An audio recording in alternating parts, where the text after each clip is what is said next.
네, 장홍범 교수입니다. 현재 보이는 사이트가 eatext.com이죠. eatext.net도 있습니다. eatext.net에서는 세무사 시험에 대한 전반적인 설명을 하는 거고, 여러분들은 eatext.com을 통해서 동영상 강의를 수강하셔야겠죠. 나중에 eatext.net도 한번 훑어보시고요. 제 이메일 주소가 이렇게 전화번호, 카톡 연결하시려면 카톡 아이디가 EA텍스입니다. 질문 있으실 때 공부하시다가 질문 있으실 때 웬만하면은 가능하면은 화상 강의에서 직접 질문해 주시고요. 화상 강의 시간에 하는 서브젝트가 다른 내용이라더라도 제가 강의 전후 시간에 시작하기 전에 5분 끝나고 나서 질문할 수 있는 시간을 드리니까 그 기간에 그 사이에 질문 그 시간 안에 질문하시면은 제가 설명하기가 쉽죠. 말로 설명해야 이해를 시키기가 쉬우니까. 네, 뭐, 꼭 필요하시다면, 카톡으로 연결해서 카톡으로 질문하셔도 제가 성실히 답변해 드릴 거고요. 네, 주로 이제 줌을 이용해서 실시간 화상 강의를 하고 있죠. 그렇지만 화상 강의에 참여하시기 힘드신 분들은 이렇게 네코드 되어 있는 동영상 강의, 텍스트 강의 이용해서 공부를 하시면 되겠죠. 물론 두 가지다. 이 동영상 공부하시고 시간 되시면 줌에 들어와서 화상 강의를 들으시고요. 근데 강의 내용은 다 똑같아요. 근데 화상 강의를 제가 추천하는 이유가 화상 강의에 들어와야 예, 직접 공부하면서 모르는 내용 바로 질문할 수 있고 또 자기 동기부여가 돼요. 또 미국에서 생활이 바쁘다 보니까 혼자서 공부하겠다 하면 자꾸 미뤄지잖아요. 이런 핑계 저런 핑계 대서 미루게 되고 제 시간에 진도가 안 나가지거든요. 화상 강의에 들어오셔서 억지로라도 스케줄에 따라서 수업을 따라오면은 진도가 빨리 진행할 수가 있고요. 제 수강생 중에 한 절반 정도는, 절반 정도 이상이죠. 절반 정도 이상이 한 3분의 2 정도가 화상 수업도 듣고 동영상 수업도 듣고 그렇습니다. 그런데 이제 나머지 3분의 1 정도는 화상 강의 참여 못 하시고 여러 가지 사정 때문에 애기도 봐야 되고 또 퇴근도 늦게 하고 뭐 해서 여러 가지 사정 때문에 늦게 또 동부에서는 졸려서 여러 가지 사정 때문에 예, 녹화된 그 동영상 강의로 공부하시는 분들이 3분의 1 정도 되죠. 합격률은요, 확실히 화상 강의도 들어오고 동영상 강의도 듣고 하시는 분들이 합격률이 훨씬 높아요. 그래서 가능하시면 두 가지 다 수업에 들어오시고요. 마지못해도 집에서 동영상 강의만 듣는 분들은 좀 더 열심히 공부하시고 대부분 학생들이 처음에는 한 번 들을 때는 무슨 소리인지 몰랐지만은 두 번 들을 때 다르고 세 번째 들으면 다르다 이렇게 이야기를 해요. 그러니까 처음 여러분들이 세법을 처음 접해본 분들이 대다수이기 때문에 처음 이해 안 된다 해서 실망하지 마시고 한 번 듣고 두 번 들으면 세 번까지 들으면은 기본적으로 세 번까지 들으시면은 귀에 들어오기 시작합니다. 대부분의 학생들이 반응이 그렇습니다. 교재 2025년도 교재로 공부하게 되고요. 2025년도 교재는 2024년도 세법입니다. 2024년도 세법 기준으로 시험 출제되는데 언제부터 언제까지냐면은 2025년도 5월부터 2026년도 2월달까지 출제되는 시험 2024년도 세법으로 시험 봅니다. 제가 보내드린 교재는 2025년치 교재라 되어 있지만 2024년 세법을 기준으로 그래서 2025년도 5월부터 2026년도 2월 사이에 시험 볼 수 있도록 만들어진 책입니다. 책은 매년 업데이트를 하고요. 동영상 강의 여기 들어가서 예, 동영상 강의를 보게 되는데 실 강의가 텍스트 강의, 동영상 강의 두 가지로 되어 있습니다. 텍스트 강의는 보다시피 이렇게 교재 내용을 화면에 띄워놓고 말로 설명하는 겁니다. 한번 들어볼까요? 그 기간의 연장, 익스텐션 한다고 그러죠, 연장. time to extension입니다. time to file.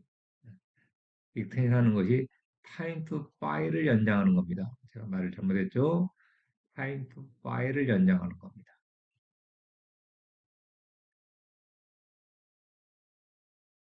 time to pay가 아니라는 겁니다. time to pay가 아니라 time to file을 연장하는 거고, 연장 신고서가 뽐 4868이라는 뽐입니다. 이렇게 뽐 번호가 나오면 뽐을 다 외워야 되나라고 걱정하지 마세요. 물론 뽐 번호가 나오기도 합니다만은, 있잖아요. 페이가 아니라 이렇게 페이프로 보고할 수도 있고, 이 파일로 보고할 수도 있고, 밑에 하단에 보니까 이렇게 추정치를 같이 내야 됩니다. 이 신고서랑 같이 이 추정치를 내라는 거죠. 그렇게 되면 나중에 실제 세금 보고할 때 템포리에 어떻게 되는 스케줄인데 여기에 연장하면서 냈던 세금을 쓰도록 되어 있어요. 그래서 충분하게 페이를 안 했으면 페널티가 이자가 붙는다고. 충분하게 추정해서 내야겠죠? 네, 이제 이해하셨을 겁니다. 바로 이번에 2개월 지금까지 봤던 게 텍스트 강의고요. 네, 동영상 강의는 어떻게 생겼느냐? 네, 동영상 강의는 이렇게 생겼죠. 16일 될 수도 있고 4, 5, 17일 될 수도 있죠. 토요일, 일요일 끼었으면. 근데 그런 거 신경 쓰지 마시고 4, 5, 15일까지 통상적으로 한다. 그런데 연장한다는 소리 들어보셨죠? 세금보고 연장. 네. 세금보고를 연장할 수도 있죠. 폼 4868 중에서. 양식이 또 있습니다. 폼 양식이 4868이라는 폼을 이용해서 6개월 연장시킬 수 있어요. 6개월 연장시키니까 4, 5, 10을 안 하고 이제 10월 15일까지 하면 되겠죠. 10월 15일까지. 폼 4868을 통해서 10월 15일까지 연장을 신청할 수가 있다고. 근데 중요한 소리는 이 4868을 가지고 연장하는 것이 세금 보고하는 걸 연장하는 거지. 파일하는 걸 연장하는 겁니다. 파일. 페이하는 걸 연장하는 게 아닙니다. 페이먼트를 연장하는 게 아닙니다. 페이는 4, 50일까지 무조건 해야 돼요. 단지 네, 보시다시피 각 파트별로 이렇게 텍스트 강의, 동영상 강의, 텍스트 강의, 동영상 강의가 있습니다. 그래서 각 파트, 이 파트 안이 화상 강의를 따라오면은, 줌 화상 강의를 따라오면은 총 6주가 걸려요. 6주가 파트 1이. 그리고 파트 2는 5주 걸리고요. 파트 3는 3주 걸립니다. 화상 강의가 일주일에 3번 만나죠. 하루에 1시간 반씩 해서 일주일에 3번 만나서 이것은 6주 걸리고 이건 5주 걸리고 이건 3주 걸린다. 네, 화상 강의 안 따라오고 그냥 전체 강의를 그냥 다 집에서 재택으로 하겠다. 이 텍스트 강의 전체가 텍스트 강의나 동영상 강의가 각각 파트 1, 2, 3 다 합해서 한 45시간 내지 47시간입니다. 텍스트 강의 좀 더 길죠. 네, 텍스트 강의 45시간, 47시간 정도, 또 동영상 강의 45시간 정도 걸립니다. 전체 강의가. 저 강의는 일단은 텍스트 강의로 하나하나 자세한 설명을 들으시고요. 그리고 동영상 강의로 반복해서 강의를 들으세요. 그래서 동영상 강의는 좀 요약을 했습니다. 좀 간단하게 시험에 나오는 포인트들만 요약해서 그래서 특히 파트 1이 그래요.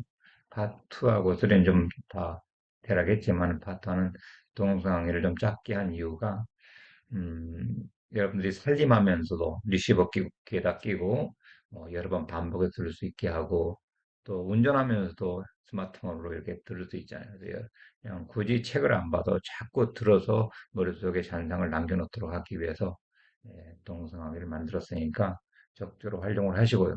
그래서 강의를 이 텍스트 강의, 동영상 강의를 한 3번 정도 보는 게 가장 현명한 방법이에요. 그 정도 보는 거 하시고 그리고 가능하면 화상 강의에 참여하는 게 굉장히 좋아요. 공부란 게 남이 푸시를 해야 공부가 되잖아요.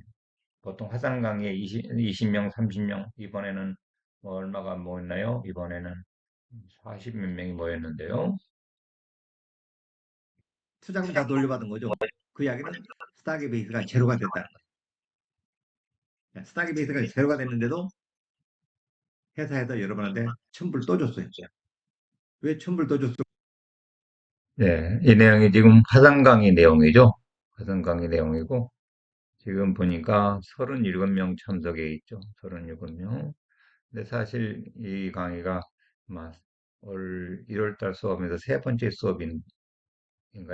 두 번째 수업인가 그러는데, 주말 수업이라서 한 몇 명 빠졌어요. 42명 처음 시작했는데, 이렇게 많은 분들이 화상 강의에 들어와서 참여를 합니다.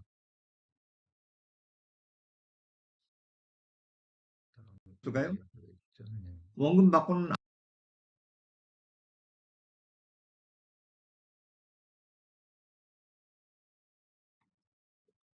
이렇게 집에서 텍스트 강의나 동영상 강의로 공부를 해도 괜찮지만 화상 강의를 제가 강조하는 이유가 화상 강의 내용은 똑같아요. 강의 내용은 똑같은데 공부란 것이 사람이 이렇게 누가 끌고 가야 푸시를 해야 공부가 되잖아. 여러 사람이 모여서 그래서 이렇게 30명, 40명까지 모여서 이렇게 공부를 하거든요. 그러면 서로 동기부여도 되고요. 그리고 진도가 진행이 되잖아요. 근데 혼자서 텍스트 강의, 동영상 강의 공부하면은 미국 생활이 바빠요. 그래서 이리 미루고 저리 미루고 조금 한 10챕터 공부하다가 한 2주 쉬었다 공부하면 또 앞에 거 다 잊어버리고 그럼 다시 공부해야 돼요. 그러다 보면 3개월 지나고 4개월 지나고 1년 지났는데 시험 하나도 안 보고 뭐 그런 케이스가 많아요. 혼자서 공부하시는 분들.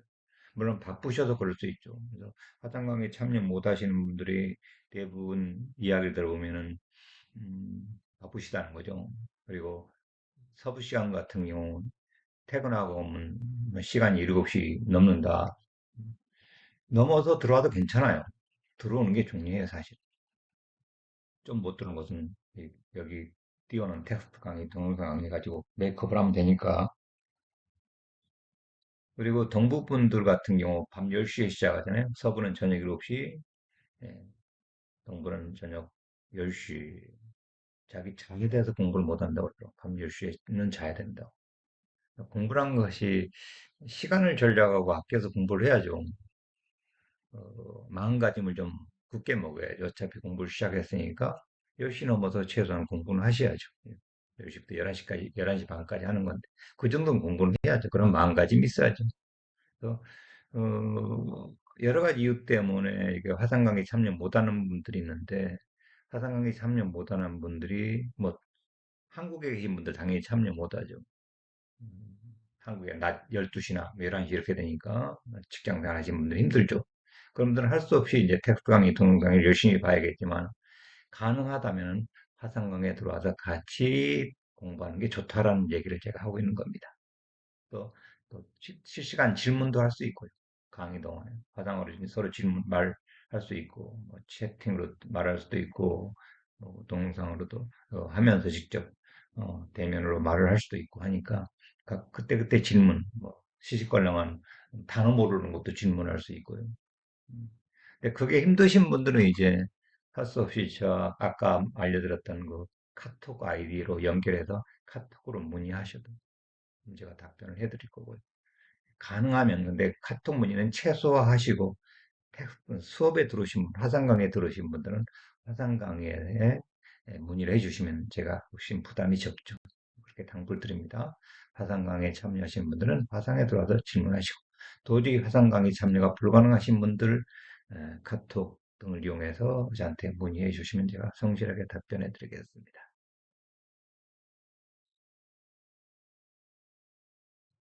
여러분들이 이제 시험 준비 동영상 가지고 시험 준비를 하고요. 시험 다 붙고 나면은 실무 준비관을 통해서 이제 세금 보고 연습을 할 수 있죠. 세금 보고 프로그램 다운받아서 비기닝 프랙티스 10개, 뭐 중급 프랙티스 10개, 고급 프랙티스 10개, 사업 관련 세금 보고 10개, 이 시나리오 총 한 40개 넘을 겁니다. 40개 넘는 시나리오 가지고 세금보고 프로그램을 이용해서 실제 시험 세금보고 연습을 하는 거죠. 그리고 회계 세무업무를 하다 보면 회계 상식이 필요하니까 회계학 강의도 하고 킥북 장부 정리, 킥북을 위해서 장부 정리하는 것도 배우고 페롤 텍스, 세일 텍스, 회사 설립 등등 회계 사무실에서 하는 모든 업무를 다 배울 수가 있는 거죠. 그리고 이제 그것만으로 부족하니까 우리가 또 어떤 게 있냐면요. 시험 다 붙고 나서 세무사가 됐습니다. 우리 커뮤니티에 가면 이해 텍스트 안 내십니다. 이해 텍스트 안 내세 커뮤니티에 가면은 시컨퍼런스 소식이 안내가 되어 있습니다. 시컨퍼런스에 여기 세법 변호사 강도 줌으로 세미나 하고요. 또 어떤 CPA의 특강도 있고요. 또 실제 LA 지역에서 이제 매년 전국 다니면서 오프라인 컨퍼런스를 합니다.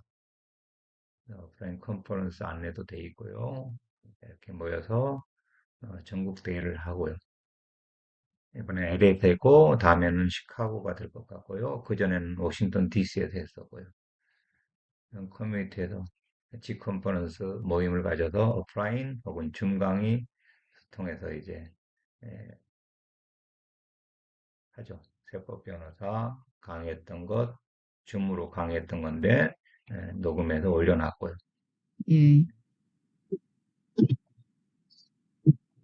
얼마나 참석했을까요? 여기 한 60 몇 명 참석했었습니다. 를 증여받은 미 영주권자. 2번은 미국인 부모에게 한 해 13만 불을 증여받은 미 영주권자. 3번은 외국인 친척에게 10만 불을 상속받은 미 시민권자. 답은 미국 시민권은 당연히 US tax person이고요. 시민권자, 그다음에 영주권자. 거기 이제 테스트가 있죠. presence 테스트하고 이제 green card 테스트가 있는데 그런 거는 다 아시니까. 예, 그런 줌 세미나 내용들이 쭉 있습니다. 그래서 여러분들이 시험 붙고 나서도 실력을 향상할 수 있도록 백업을 다 해드리는 거고요. 우리 GTX LA 컨벤션 볼까요?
다음은 2021년도 컨벤션 모습입니다.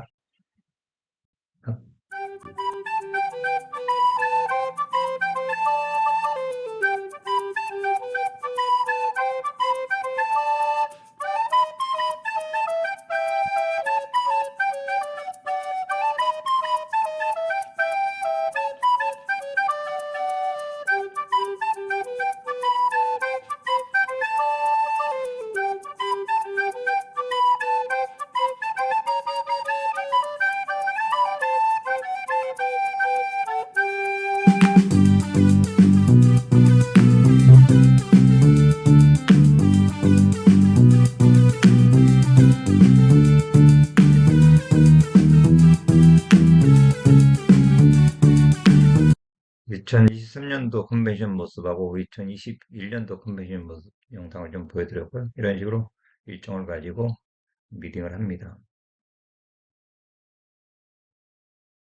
이번 이야기였고요. 이번 2023년도 이런 컨벤션을 계속 지속적으로 진행하고 있고, 그리고 전국 세무사들이 단톡방에 모여서 이렇게 서로 묻고 질문하고 정보 교환을 합니다. 지금 현재 191명이 모여 있죠. 전국 세무사들입니다. 다 세무사가 된 다음에 이런 단톡방에도 참여하고 이렇게 컨벤션에 참여하고 해서 여러분 실력 향상시켜 드리고 시험 붙고 나서도 여러분들이 세무사 활동하는데 하나도 부족함이 없도록 다 도와드립니다. 그러니까 걱정하실 필요가 없어요. 다 제가 도와드리고 동료 세무사들이 전국의 세무사들이 여러분들 도와드립니다.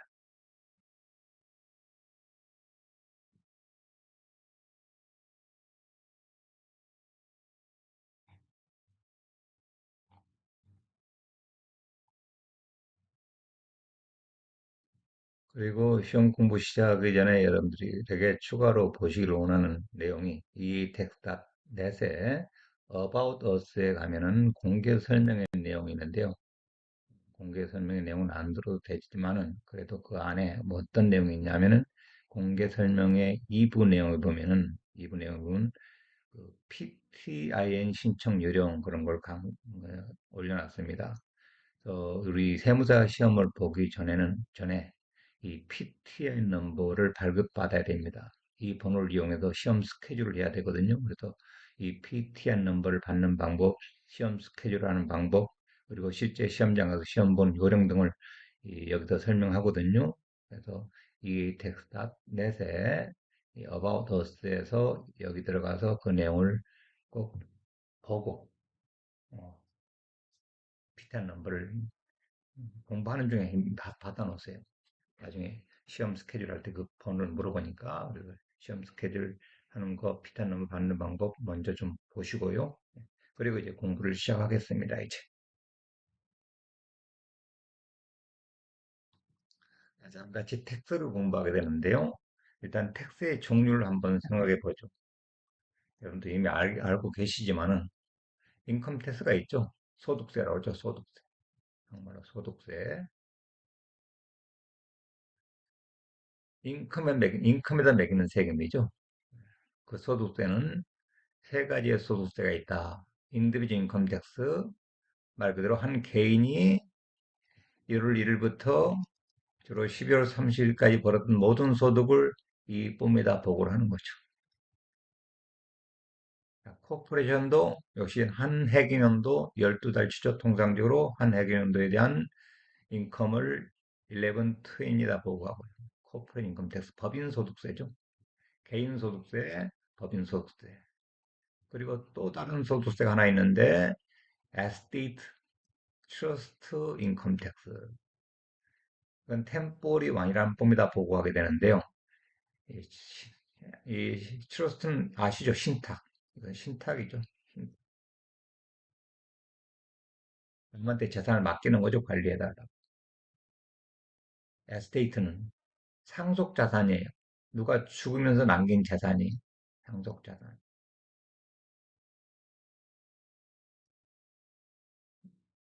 내가 죽었는데 그 재산이 바로 아들한테 넘어가는 게 아니고요. 미국에서 프로베이트 절차라는 게 있어요. 프로베이트. 변호사들이 유언 검증 절차라고 해요. 유언 검증 절차, 검증 절차. 법원 관리 절차예요. 그러니까 내가 죽으면서 내가 가지고 있던 빌딩이 아들한테 소유권이 자동적으로 가는 것이 아니라 이 프로베이트 절차를 거쳐서 이게 오래 걸릴 수 있다. 뭐 재산 많은 사람들 마이클 잭슨 뭐 몇 년이 걸린다. 재산 다 파악해서 이 변호사들 하는 이야기처럼 유언 검증 절차, 유언을 검증해 보는 거죠. 유언장 이 사람한테 써줄 수 있고 갑자기 저 사람이 나도 이 유언장 받은다고 내놓을 수 있으니까 다 모아서 법원에서 검증 절차를 거치죠. 그런 과정에서 이제 재산이 이제 소유권이 넘어가는 거죠. 이 기간이 많이 걸릴 수 있기 때문에 그 기간 동안 발생한 인컴을 보고하는 거죠. 누가 상속재산 관리인이 그 유언 검증 절차 중에 이 프로베이트 기간 중에 발생한 인컴을 행보리 안다 보고한다. 다른 식으로 설명해 볼까요? 내가 아파트먼트 빌딩이 하나 있었어요. 상업용 건물이 있었다. 상업용 건물이. 내가 가지고 있다가 죽었어요. 바로 아들 것이 되는 게 아니라고요. 법원 관리 절차를 거치죠. 그동안에도 이 건물에서 렌트비 나오잖아요.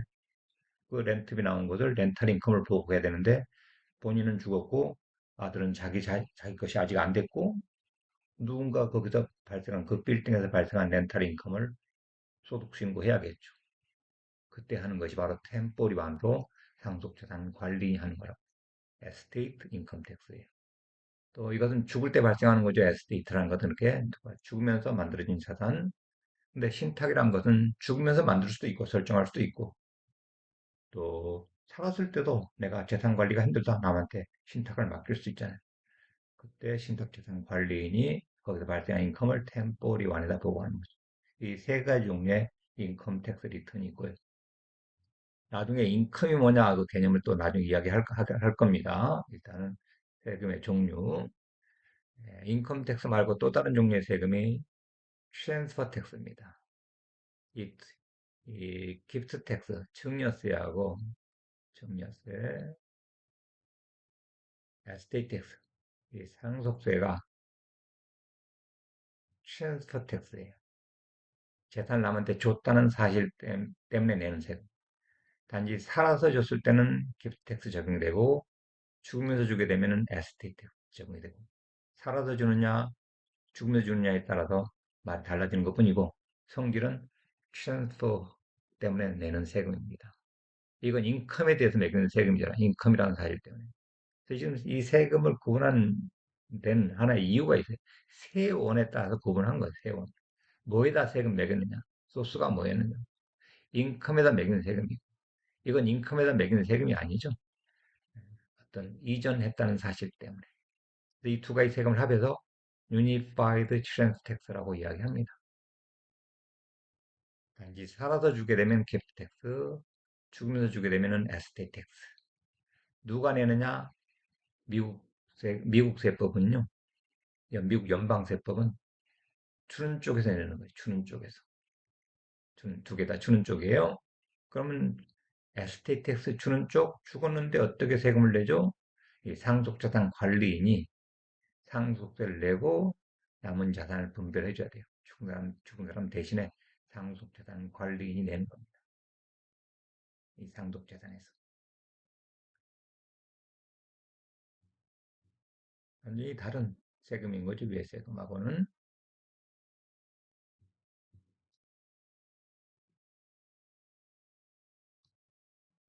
그런데 상속세에 이런 세금도 있어요. 인헤리턴 텍스라고. 인헤리턴스. 이것도 한국말로 표현하자면 이것도 상속세예요. 이것도 상속세. 에스테이트 상속세. 뭐가 다르냐? 이건 일단은 연방 차원에서는 이 세금이 없습니다. 미국 주정부에 이런 세금을 채택하고 있는 주들이 있습니다. 어떤 세금이냐? 이것은 받는 쪽에서 내는 상속세입니다. 받는 쪽. 한국 상속세 개념이 이 개념이죠. 인헤리턴 텍스 개념이죠. 근데 미국 연방 상속세 개념은 에스테이트 텍스, 주는 쪽에서 내는 상속세야. 주는 사람, 주는 쪽. 그래서 미국의 각 주별로 뭐 세금을 연방 세금도 내고 주정부 세금도 냅니다. 상속세, 연방 세금도 있고 주정부 상속세도 있고 그렇다고요. 그래서 주정부 상속세를 주정부 쪽에서 매길 때 주에 따라서 에스테이트 텍스 개념을 채택하고 있는 주도 있고 인헤리턴 텍스 개념을 채택하고 있는 주도 있습니다. 주로 동부의 누저지, 뭐 필라델피아 이런 지역에서 인헤리턴 텍스의 개념을 도입해서 이것은 누가 받느냐에 따라서 세율이 달라요. 자식이 받았느냐, 배우자가 받았느냐, 아니면 혈연관이 없는 사돈의 팔중이 뭐 누가 받았느냐에 따라서 세율이 다릅니다. 우리가 주로 이제 EA 시험은 연방 세금 시험 공부를 하는 거니까 뭐 이거에 대해서는 시험에 안 나오겠죠. 그렇지만 이런 것도 상속세라고 이야기한다라고 이렇게 아시고 연방에서는 에스테이트 텍스 제도를 채택하고 있다. 주는 쪽에 내는 상속세. 그리고 한 가지 또 헷갈리는 것이 에스테이트 인컴 텍스라는 거하고 에스테이트 텍스하고 헷갈릴 수 있잖아요. 폼 자체가 다르잖아요. 이것은 상속 재산을 관리하면서 발생한 인컴을 보고하는 것이 템포류 아니고 에스테이트 인컴 텍스라는 거고, 그냥 인컴이 빠진 에스테이트 텍스는 상속세 재산을 남한테 줬다는 사실 때문에, 죽으면서 줬다는 사실 때문에 내는 세금입니다. 이런 거죠. 내가 아까 말씀드렸던 상업용 빌딩이 있었어요. 내가 죽으면서 누구한테, 자식한테 주던, 와이프한테 주던, 뭐 사돈의 팔촌 누구한테 주던 간에 줬다는 사실 때문에 내가 죽으면서 내야 되는 세금이 에스테이트 텍스입니다. 그리고 에스테이트 인컴 텍스는 아까 말씀드렸죠. 그 재산이 아들한테 넘어가기 전까지 그 상업용 건물에서 발생한 인컴을 보고하는 그런 것이 바로 에스테이트 인컴 텍스다.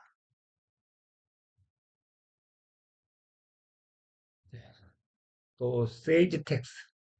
이것도 다른 종류의 세금이죠. 네.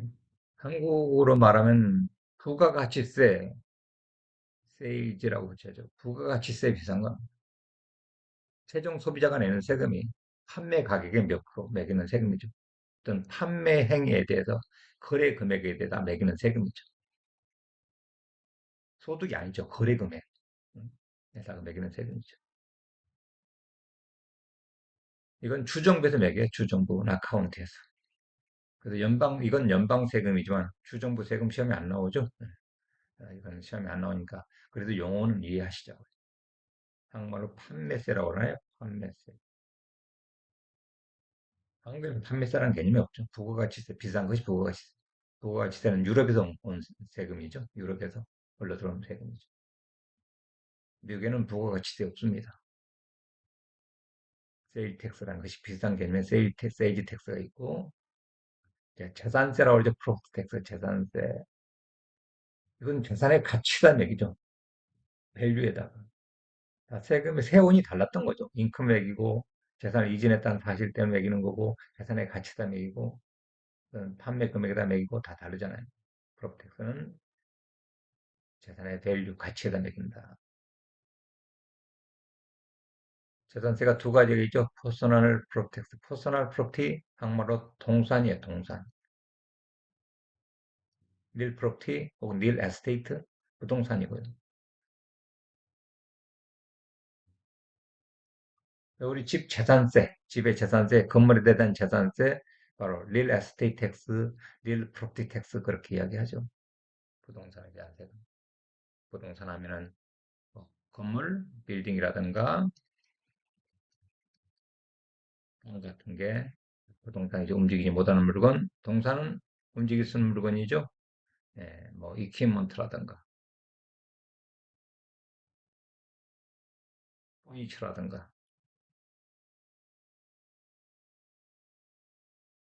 뭐 자동차라든가 이런 게 다 동산이죠. 예, 퍼스널 프로퍼티 개인적인 단 소리가 아닙니다. 여기서 개인적인 물건이 아니고 부동산의 반대 개념입니다. 퍼스널 프로퍼티 헷갈리면 안 됩니다. 한국 사람들은 퍼스널 하면 개인적이다 자동적으로 이렇게 생각할 수가 있는데 그게 아니고 부동산의 반대 개념이 퍼스널 프로퍼티다. 그러면은 퍼스널 유스 프로퍼티랑 다른 거죠. 야, 퍼스널 유스 앞에 유스가 있습니다. 이게 잘 칠판에 잘 안 써져요. 예. 이 퍼스널 유스라는 말이 들어가면 이때는 개인적이라는 의미가 되죠. 개인적으로 사용하는 물건. 이것에 반대되는 개념은 비즈니스 유스 이렇게 된 것 같아요. 비즈니스 유스 프로퍼티. 그래서 릴 프로퍼티의 반대 개념은 퍼스널 프로퍼티, 비즈니스 유스 프로퍼티의 반대 개념은 퍼스널 유스 프로퍼티 이렇게 개념을 이해하시면 됩니다.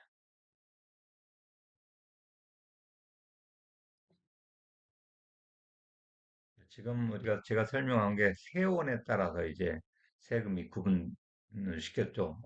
뭐에다 세금 매기느냐 해서 여러분들이 이 강의를 들으면서 꼭 그래도 기억을 해야 될 내용이 이 기프트 텍스, 증여세 상속세가 인컴 텍스랑 완전히 다른 세금이다. 가끔씩 수업하다가 왜 상속세 증여세 내고 인컴 텍스 내고 세금 두 번 내야 되냐고 그렇게 이야기하시는 분이 계세요. 근데 두 번 내는 게 아니죠. 세금이 아니 다른 세금을 내는 거죠. 그리고 또 뭐 주정부 세금도 내고 스테이트 인컴 텍스 내고 페더럴 인컴 텍스 내고 왜 두 번 내느냐? 그러면 제가 그렇게 이야기하죠. 한국에도 국세 있고 지방세 있고 그러지 않느냐? 똑같은 개념이죠. 예, 미국에도 페더럴 인컴 텍스가 있고 페더럴 인컴 텍스가 있고 스테이트 인컴 텍스 있고 또 로컬 인컴 텍스에서 도시별로 카운티별로 또 인컴 텍스를 내는 데가 있어요.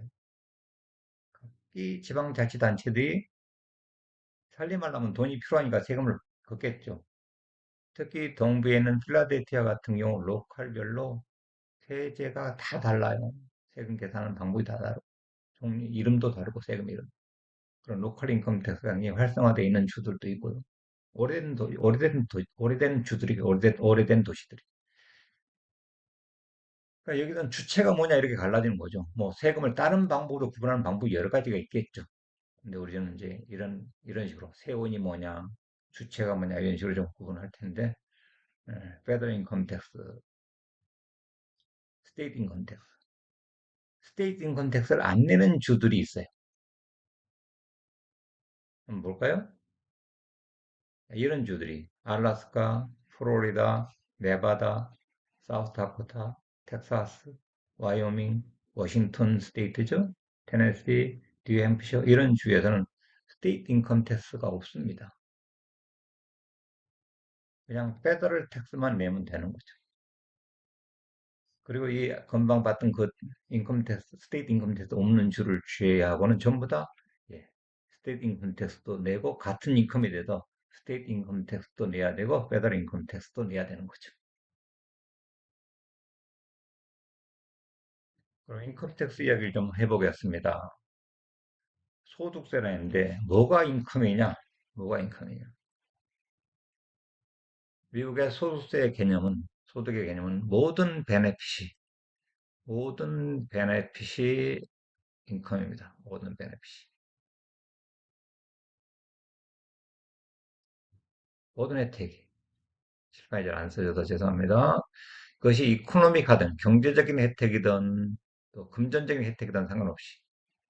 즉, 이코노믹 베네핏이라는 것이 뭐 내가 서비스 제공받았던가 뭐 그런 것이. 그러니까 물건을 받던 돈을 받던 어떤 서비스로 받던 모든 혜택을 인컴으로 보는 거예요. 단, 단 예외를 줬죠.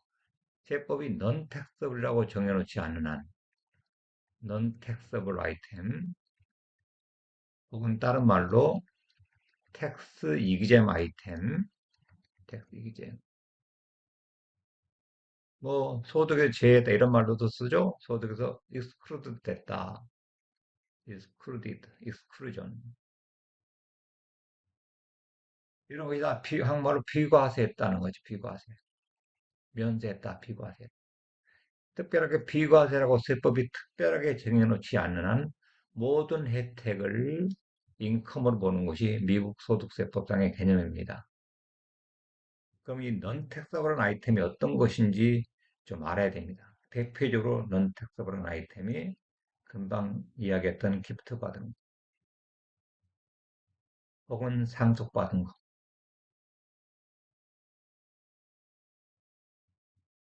아무리 많이 받아도 인컴이 아닙니다. 아버지한테 아무리 살았을 때 많이 준 거 기프트, 죽으면서 준 거 상속.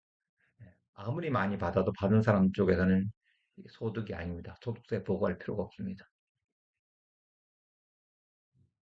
두 번째, 소득이 아닌 거, 라이프 인슈런스입니다. 라이프 인슈런스 프로시드라 해서, 프로시드, 앞으로 나온 거죠. 나온 거, 받은 거라고. 보험금이죠. 보험금 타먹은 거. 보험금 타먹은 거. 생명보험금 타먹은 거. 아무리 많이 타먹어도 인컴이 아닙니다. 누가 죽어서 생명보험을 내가 타먹었는데, 아무리 많이 타먹어도 내 소득이 아닙니다. 이 두 가지가 가장 대표적인 인컴이 아닌 거라는 걸 알아놓으시고요. 그리고 세 번째는 기타. 예, 세법 구석구석에서 앞으로 공부를 하게 됩니다. 예를 들어서 웨이트리스들이 식당에서 일하면서 점심 때 못 나가니까 식당에서 밥을 제공해 줬다고 그래서 공짜로 얻어 먹었어요. 그 혜택. 복지 차원에서 비과세 시켜주죠. 또 이런 것도 있죠. 뮤니시퍼 본드. 지방채입니다. 뮤니시플 본드. 지방 채권 발행 활성화를 위해서 뮤니시플 본드에 대한 이자는 비과세 시켜줍니다. 본드를 사는 이유는, 즉 채권을 사는 이유는 돈을 꿔주는 거죠. 이자 받겠죠. 이자 받아도 이거 세금 보고하지 않는 거죠. 비과세 채권이죠. 그래야 채권 발행이 활성화되잖아요. 지방정부 재정을 마련을 쉽게 하도록 하기 위해서 지방정부에서 발행한 채권에 대한 이자, 인트러스는 텍스 이점으로 정해져 있는 거죠. 뭐 그런 것들을 앞으로 공부를 하게 될 겁니다. 그런 식으로 세법이 특별하게 인컴이 아니라고 이렇게 정해놓지 않은 한 모든 베네핏을 인컴으로 보는 겁니다. 먼저 질문을 할게요. 금방 큐트 받고 상속받은 것 인컴이 아니라고 그랬죠. 그럼 내가 이제 이렇게 아버지한테 예를 들어서 1,000만 불을 상속받았는데 2천만 불을 어마어마한 돈을 상속받고 증여받았는데 세금 보호해야 되나? 인컴은 아니라니까 인컴 텍스 보고할 필요 없을 거고. 그럼 상속세 증여세도 보고해야 되나? 근데 아까 제가 설명하기를 상속세 증여세는 주는 쪽에서 내는 거고 그래도 주는 쪽에서 보고하는 거니까 받는 쪽은 아니죠? 그럼 이 상속세 증여세 보고할 필요 없고 인컴 텍스도 보고할 필요가 없는 경우죠.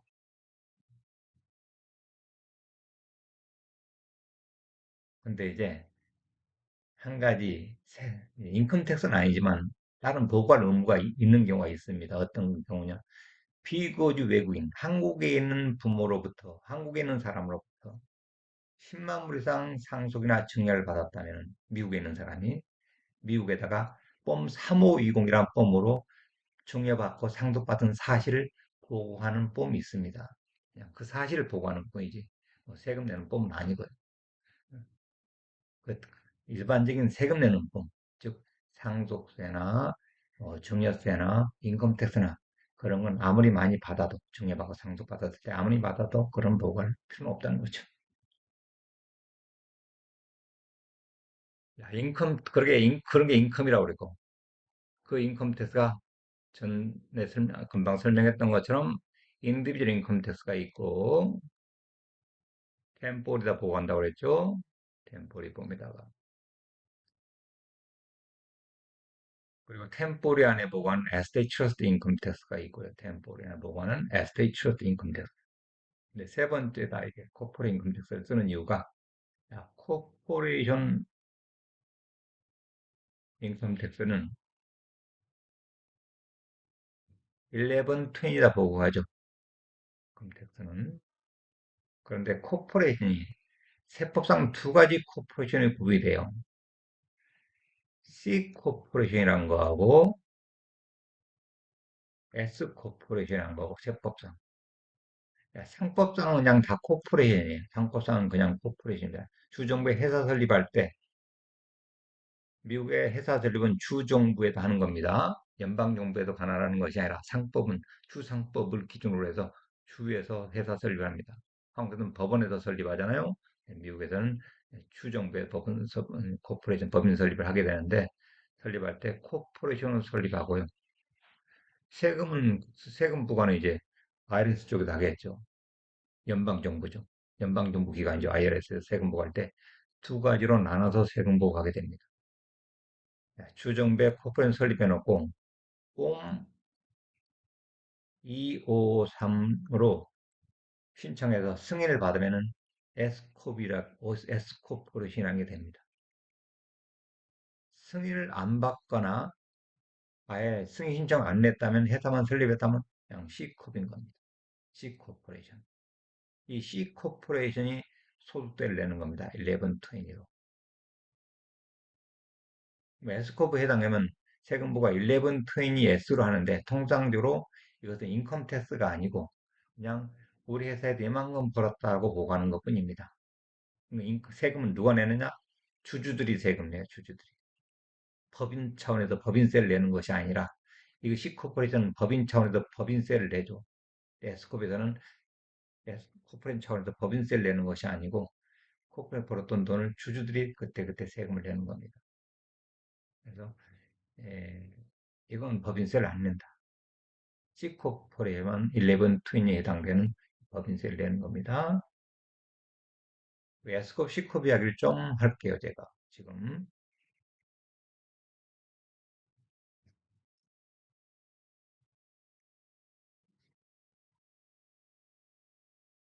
이 미국에서 코퍼레이션 세금보를 할 때 S컵, C컵으로 나눠서 보고하도록 하게 하냐면요. 코퍼레이션 해당되면 더블 텍세이션이 적용돼요. 더블 텍세이션. 더블 텍세이션이라는 게, 이면 코퍼레이션에도 돈을 이만큼 벌었습니다. 코퍼레이션에서. 그럼 법인세 내죠. 코퍼레이션 차원에서 번 돈에서 법인세 내죠. 그리고 이 코퍼레이션 번 돈은 언젠가 주주들이 배당받아서,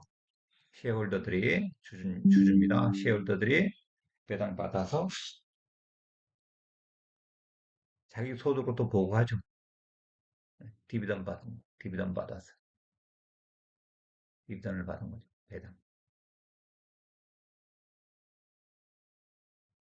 한번 번 돈에서 법인세 내고, 번 돈을 주주가 가져갔을 때 주주의 템por의 개인 소득세로, 개인 소득으로 또 한 번 세금 내고, 이 봄에다 또 디비전을 포함시켜서 소득세를 내겠죠. 두 번 세금 내는 거죠. 한 번 번 돈에 대해서. 야, 큰 회사라면 별 문제가 없어요.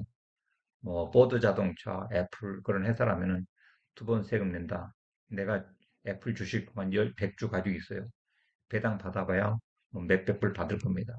뭐 내가 몇백 불에 세금 내도 주주한테 별 부담이 없죠. 그래서 큰 회사들은 오케이, 별 문제가 없죠.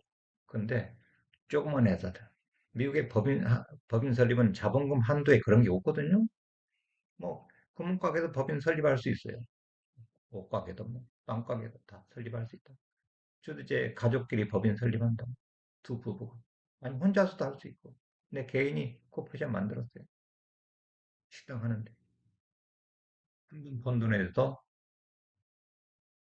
법인세 내고, 법인세 내고.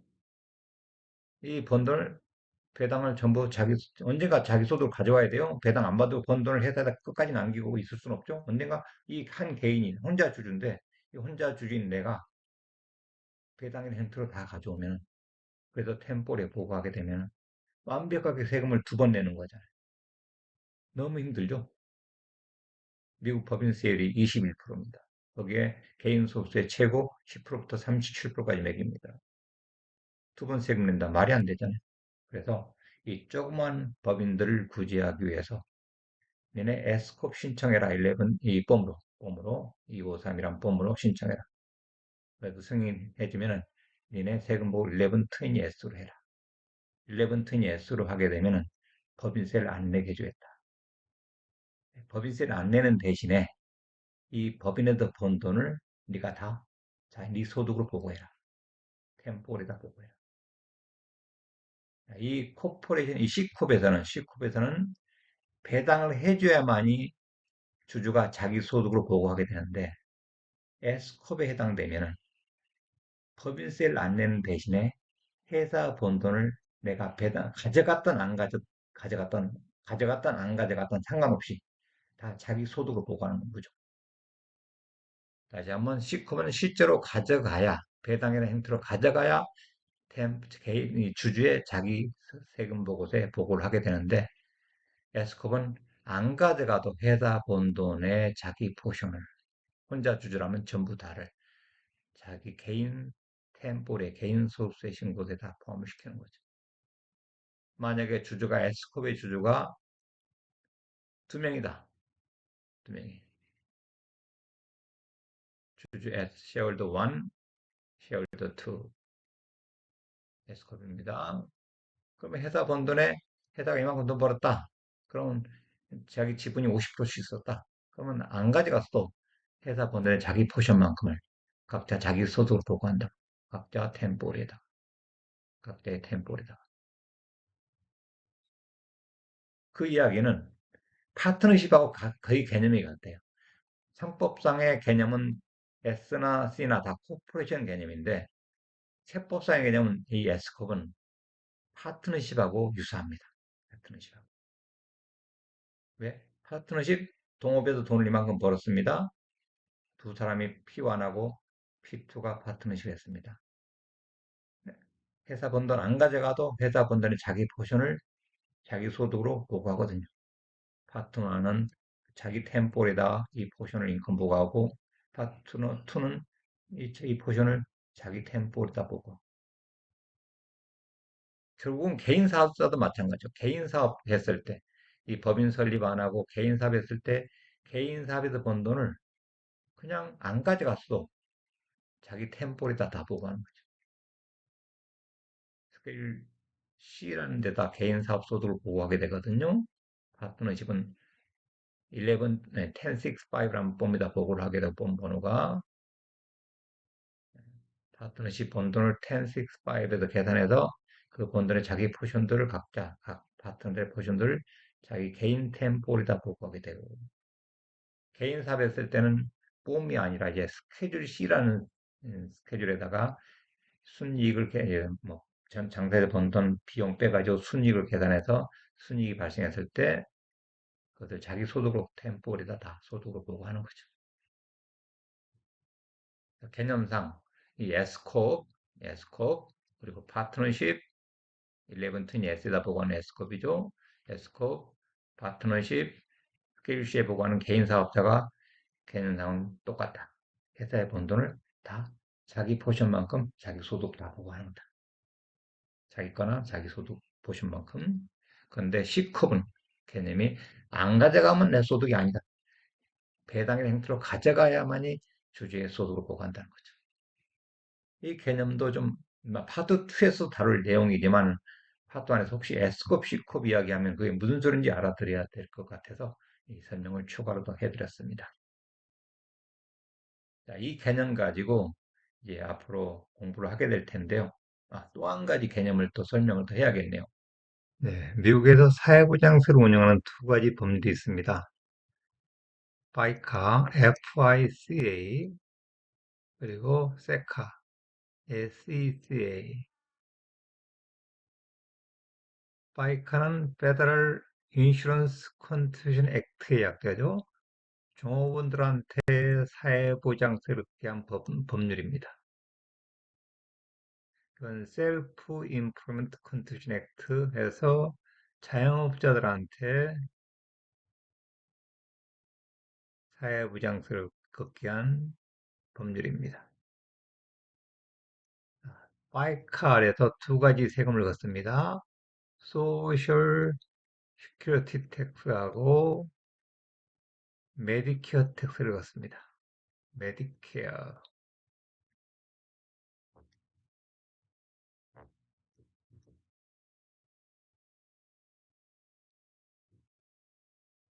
이 소셜 텍스 나중에 이제 젊었을 때 소셜 시큐리티 텍스를 내서 나중에 연금 주려고 연금 타먹게 내는 세금이고 나중에 이제 의료 혜택 받기 위해서 내는 세금이고 메디케 텍스는 종업원들이 월급 받으면서 자기 월급의 6.2%를 떼서 내죠.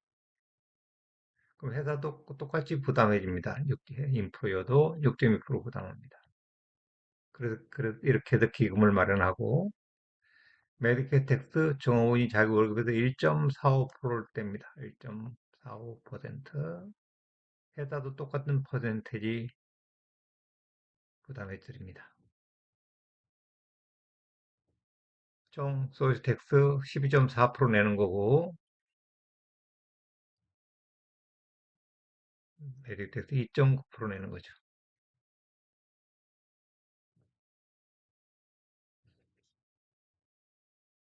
근데 자영업자들도 나중에 연금 혜택 받고 소셜 베네핏 받고 메디케 혜택 받아야 되잖아요. 그래서 내는 세금이 세컨드 이 법률에서 내는 건데 자영업자이기 때문에 뭐 인프로이가 있는 것도 아니고 본인이 하는 거기 때문에 누가 반 부담해주고 그러는 게 없겠죠. 혼자서 이 세금 4개를 다 합한 15.3%를 계산해 내는 겁니다. 즉, 셀프 소셜 텍스 10.4%, 메디케이 텍스 2.9%를 혼자 다 내는 거라고. 이것이 셀프 인플레먼트 텍스라는 겁니다. 셀프 인플레먼트 텍스. 이 셀프 인플레먼트 텍스 하면은 이 두 가지 세금이 다 포함되는 거죠. 직역하면 자영업 세금인데 자영업 세금이라고 직역하면 안 되고 의미상 자영업자가 내는 소셜 메딕 텍스를 셀프 인플레먼트 텍스를 한다.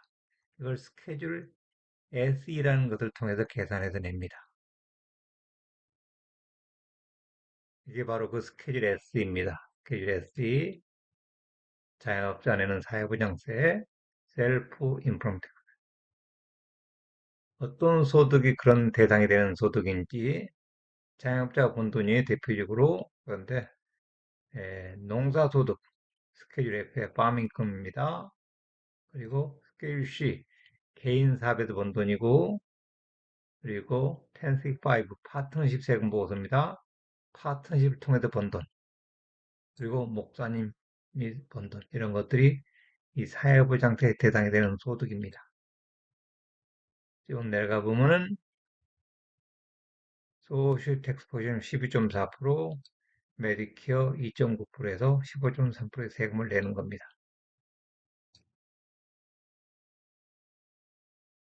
근데 소셜 시큐리티 텍스는 한도가 있습니다. 16만 8,600불까지에 대해서만 내는 겁니다. 즉, 이 10.4%는 16만 8,600불까지에 대해서만 적용이 되고 2.9%는 제한이 없습니다. 월급을, 그러니까 이 사회보장 대상이 되는 소득이 뭐 20만 불이었다. 20만 불 중에 이 소셜 텍스에 해당되는 12.4%는 16만 8,600불까지에 대해서만 12.4%를 계산해 내는 거고 메디케어 텍스에 대해서는 20만 불 전체에 대해서 2.9%를 곱해서 내는 겁니다. 정확한 내용은 우리 스케줄 SE 공부하면서 다시 공부를 할 거고요. 보면서 말씀드렸다시피 이 소셜 텍스는 한도가 있다.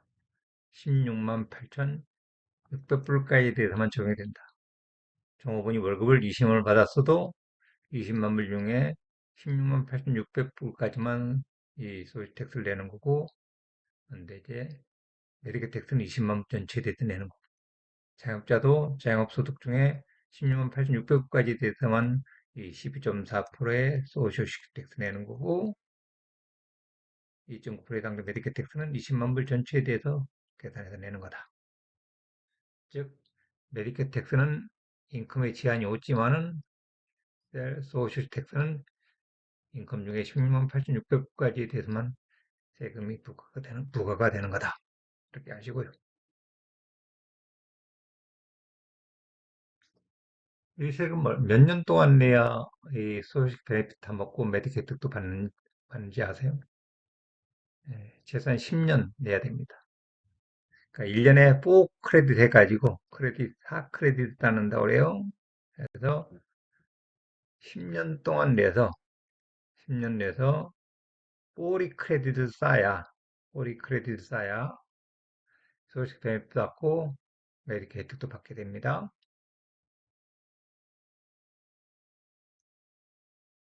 제가 인터넷 찾았는데요. 최소한 1년에 7,240불 이상의 소득에 대해서 세금을 냈었어야 4 크레딧이 쌓입니다. 총 4 크레딧이 쌓여야 혜택을 받을 수 있다는 거죠. 2025년도 기준액은 매년 달라집니다. 매년 금액이 달라져요. 시험에는 안 나온 내용이지만 그래도 상식적으로 알고 싶으면 기억해 두시고요. 시험에는 전혀 커버되지 않은 내용입니다. 다음 두 번째 인트로 강의에서는 템포리폼을 설명합니다. 템포리폼을 잘 이해를 하고 계셔야 됩니다. 세법이란 게 세금을 걷는 법이 세법이죠. 그걸 도구화한 게 세금보고 양식. 이 세금보고 양식을 모르고 세법을 공부하려면은 우리가 말하는 속히 말하는 뭐 흔히 말하는 코끼리 뒷다리 더듬기. 도대체 뭘 공부하는지 모르게 된다 말이에요. 그래서 이 뽐을 잘 이해하고 공부하시면은 뭘 작성하려고 이 공부를 하는구나. 이 세금부 양식이 바로 세금을 걷는 법을 도구화한 거죠. 그리고 그걸 양식을 통해서 세금 계산해서 세금을 걷는 거니까 결국 세금 걷는 법을 배우는 것이 세법인데 그 도구를 모르면은 도구를 이해하고 있으면 훨씬 이해가 쉬운 거죠. 그래서 시험에 뽐 작성하라고는 안 나옵니다. 뭐 사지선다 문제니까 뽐 작성하라고는 안 나오지만 우리가 뽐을 이해하고 계시면은 공부하기도 이해도 쉽고 기억도 오래 남으니까 다음 두 번째 인트로 강에서 설명하는 템포 리폼을 잘 숙지하고 바통 공부를 하시기 바랍니다.